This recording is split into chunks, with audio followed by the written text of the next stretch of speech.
App के जरिए धर्मांतरण के पहले मामले जो है देश में निकलकर सामने आए, जिसने हर किसी को परेशान कर दिया है। इस वक्त मेरी मौजूदगी उसी थाने में मौजूद है जहां पर पुलिस की कार्रवाई इतनी तेज आगे बढ़ती हुई नजर आ रही है कि अब दूसरे आरोपी पर शिकंजा बढ़ चुका है।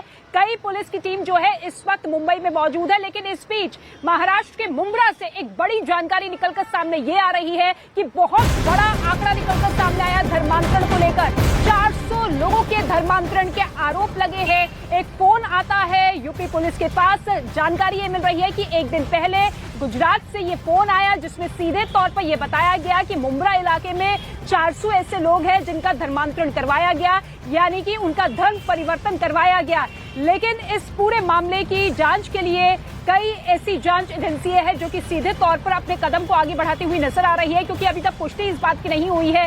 केवल एक फोन आया है और उसी के आधार पर अपनी जांच को आगे पहुंचाने की कोशिश यहां पर पुलिस करती हुई नजर आ रही है। इसके साथ ही कई जांच एजेंसियां हैं जो कि सीधे तौर पर अपनी जांच का दायरा आगे बढ़ाती हुई। इस वक्त मेरी सहयोगी श्रेया जो है ग्राउंड जीरो से मौजूद है। श्रेया, ये अपने आप में बेहद चौंकाने वाला मामला, मुंब्रा इलाका जहां पर बद्दो नाम का शख्स रहता था जिसकी तलाश लगातार जारी है, और उसी इलाके से 400 लोगों के धर्मांतरण का आरोप।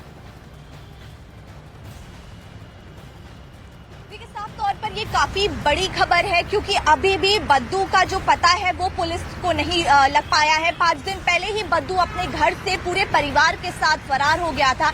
ऐसे में गाजियाबाद पुलिस को जो है एक कॉल आता है गुजरात से, जिसमें जानकारी दी जाती है कि मुंब्रा इलाके में जहां बद्दू रहता है वहां पर 400 से ज्यादा लोगों का धर्मांतरण हुआ है। यानी कि इससे ये साबित होता है कि हो सकता है बद्दू के साथ और भी कई सारे लोग इस पूरे गेमिंग ऐप में जो है मुंब्रा से शामिल हो सकते हैं। इस वक्त हम मुंबई के क्राइम ब्रांच में मौजूद हैं, और जैसे कि आपने बताया कि कई सारी पुलिस की एजेंसीज जो है वो इसमें शामिल हो सकती हैं, क्योंकि 400 जो है वो खुद में ही काफी बड़ा आंकड़ा है। लेकिन अभी तक इसकी पुष्टि नहीं हो पाई है, क्योंकि जिस कॉलर ने गाजियाबाद पुलिस को कॉल किया था उसने कुछ नंबर्स और दस्तावेज जो है वो पुलिस को दिए हैं, और पुलिस लगातार जो है उसकी जांच कर रही है। लेकिन हम आपको बता दें कि थाने पुलिस जो है वो भी लगातार बद्दू को ढूंढ रही है, क्योंकि अब ऐसी जो बात 400 लोगों के धर्मांतरण की सामने आई है, तो ऐसे में बद्दू को पकड़ना काफी ज्यादा जो है बिल्कुल। और सबसे बड़ा सवाल यही है कि इस धर्मांतरण को लेकर आखिर किस पैटर्न का इस्तेमाल किया गया है। क्या गेमिंग ऐप के जरिए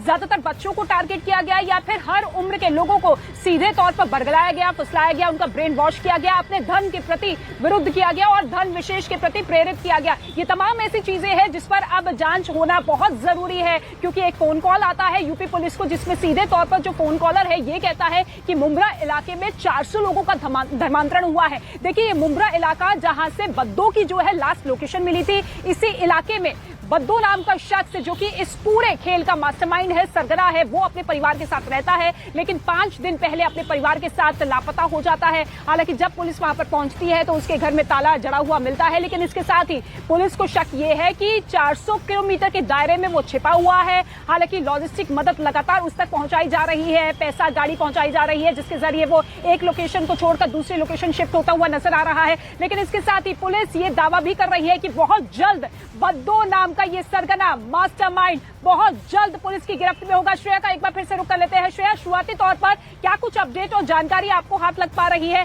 कि क्या ये केवल बच्चों को टारगेट किया गया इन 400 लोगों में, या फिर सभी उम्र के लोगों को टारगेट किया गया था, और क्या गेमिंग ऐप के जरिए ही इस्तेमाल किया गया था इन्हें? देखिए, 400 जो है वो आपस में ही एक बड़ा आंकड़ा है, तो ऐसे में अब ये पता लगाना काफी ज्यादा अहम है कि क्या वही गेमिंग ऐप के जरिए बच्चों को टारगेट किया गया है, या इसमें और भी कई सारे लोगों को शामिल करके कई सारे लोगों का धर्म परिवर्तन जो है वो करवाया गया है। क्योंकि ये सिर्फ एक व्यक्ति के बस की बात नहीं है, क्योंकि मुंब्रा से ही सिर्फ 400 लोगों के धर्मांतरण की खबर जो है वो सामने आई है। ऐसे में अब जब बद्दू हाथ लगेगा, क्योंकि जैसे कि आपने बताया कि पुलिस का कहना है कि 400 मीटर के दायरे में ही जो है वो बद्दू छुपा हुआ है। ऐसे में जब बद्दू पकड़ा जाएगा तो इस पूरे रैकेट का पर्दाफाश होगा कि बद्दू के साथ मुंब्रा में और कितने सारे लोग। बिल्कुल श्रेया, लौटेंगे आपके पास और अपडेट के लिए, लेकिन इस बीच बिल्कुल जांच लगातार जारी है। लेकिन इस बीच बहुत इंपॉर्टेंट बाइट आपको सुनवा देते हैं। गाजियाबाद के डीसीपी नगर निपुण अग्रवाल ने क्या कुछ कहा है इस पूरी खबर को लेकर, जो कि फोन आता है गुजरात से जिसमें दावा किया गया 400 लोगों के धर्मांतरण का। सुनिए।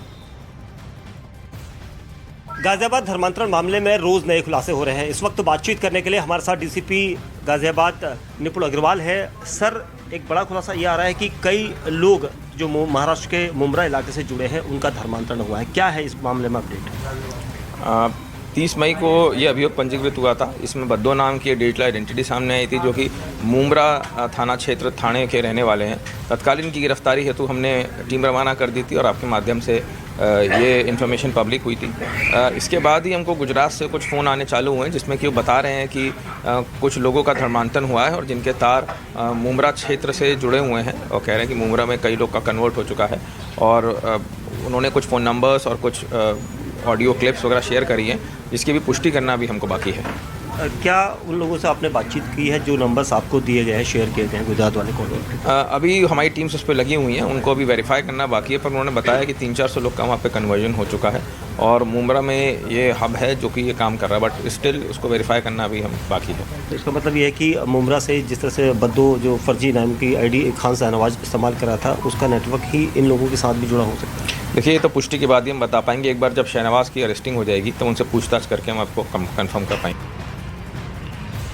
तो गाजियाबाद में जो धर्मांतरण होता है, इसमें मस्जिद कमेटी के 10 सदस्यों से पूछताछ होती है। अभी 15 सदस्यों से पूछताछ होगी। जानकारी ये मिली है कि जिस मौलवी को गिरफ्तार किया गया है, न्यायिक हिरासत में भेजा गया है, दरअसल उसे मस्जिद कमेटी से 2 महीने पहले ही निकाला गया था। मेरी मौजूदगी इस वक्त है देवबंद में, और देवबंद में क्योंकि जो हमने धर्मगुरुओं से प्रतिक्रिया ली है उसमें उन्होंने कहा है कि ये इस्लाम के खिलाफ है, क्योंकि अगर जबरन धर्मांतरण हो रहा है तो इसकी इजाजत इस्लाम बिल्कुल भी नहीं देता है। इस वक्त की सबसे बड़ी खबर हम आपको बता रहे हैं कि 10 सदस्यों से पूछताछ हुई है। जो मस्जिद कमेटी के टोटल 15 मेंबर है उनसे पूछताछ होगी। और इसमें जो जानकारी समझ में आई है कि मौलवी जिसको गिरफ्तार किया गया है, जिसमें उसमें उसका सीधा रोल है, क्योंकि जो नाबालिग बच्चे मस्जिद में नमाज पढ़ने जाते थे उससे ये मौलवी मुलाकात करता था। और इसमें ये कहा जाता था जो गेमिंग ऐप के जरिए कि बच्चे किसी से मिलेंगे नहीं, किसी को इस बात की जानकारी नहीं देंगे कि वो मस्जिद में आए हुए हैं। और ऐसे में अब जो मस्जिद कमेटी के मेंबर से पूछताछ हुई है, अभी तक 10 मेंबर से पूछताछ हो चुकी है, क्योंकि आतंकी मौजूद भी इसमें सामने आ रहा है। ऐसे में जांच एजेंसियां जांच पड़ताल में जुटी है, IB भी जांच कर रही है। मेरे सहयोगी दीपक इस वक्त लाइव मौजूद है। दीपक, जो मस्जिद कमेटी के सदस्यों से पूछताछ हुई है, कई सदस्यों से पूछताछ होनी बाकी है, क्या क्या खुलासे इसमें हुए हैं?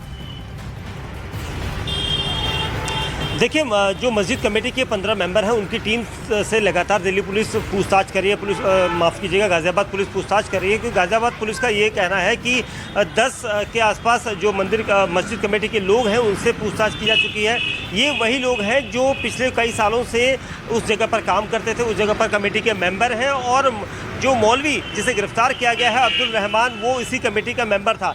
इसी वजह से वो कहीं ना कहीं कुछ ना कुछ इस केस के बारे में जरूर जानते हैं। और इसी वजह से जो गाजियाबाद पुलिस है वो इस पूरे मामले में कमेटी के कुल 15 सदस्य हैं, 10 सदस्यों से पूछताछ हो चुकी है, लेकिन अभी भी 5 ऐसे सदस्य बाकी है जिनसे पूछताछ होना बाकी है। और ऐसे में जोर इसी बात का है कि सभी से पूछताछ कर ली जाए, उनके बयान दर्ज करवा लिए जाए, ताकि आगे अपनी जांच को बढ़ाने में वो मददगार साबित हो सकते हैं। लेकिन इसके साथ एक बड़ी जानकारी आप तक ये पहुंचा दें, गाजियाबाद धर्मांतरण को लेकर रोज नए खुलासे होते हुए नजर आ रहे हैं। लेकिन बद्दो नाम के इस शख्स जो कि ये सरगना है, मास्टरमाइंड है, उसको लेकर ये कहा जा रहा है कि ये सीधे तौर पर नाबालिगों के टच में नहीं था, बल्कि एक चेन के जरिए वो जुड़ता था। डायरेक्टली उसका कांटेक्ट नहीं था। पहले एक नाबालिग से वो बात करता था, फिर दूसरे से, फिर तीसरे से, और एक ब्रिज के तौर पर जो है गेमिंग ऐप काम करता था। और इसी गेमिंग ऐप के जरिए इन नाबालिगों से वो जुड़ता था और सीधे तौर पर देश के 4 बच्चों को उसने टारगेट किया था। देखिए, ये वो गेमिंग ऐप है जो कि ज्यादातर फेमस है 14 से 18 साल के बच्चों के बीच में। ज्यादातर बच्चे इस गेमिंग ऐप पे आपको मिल जाएंगे, लेकिन जो बच्चे इस गेम को नहीं जीत पाते थे, हताश या निराश होते थे, उसी का ये लोग फायदा उठाते थे और उन लोगों को बरगलाते थे। कहते थे कि देखिए, आयते आप पढ़ लीजिए, आयते आप पढ़ेंगे तो गेम जीत जाएंगे, और जानबूझकर उन्हें गेम जितवा देते थे ताकि इस्लाम के प्रति उनका भरोसा कायम हो। ये रिपोर्ट आप देखिए और पूरा का पूरा खेल आप समझ पाएंगे कि कैसे साल दर साल इन लोगों को टारगेट किया गया।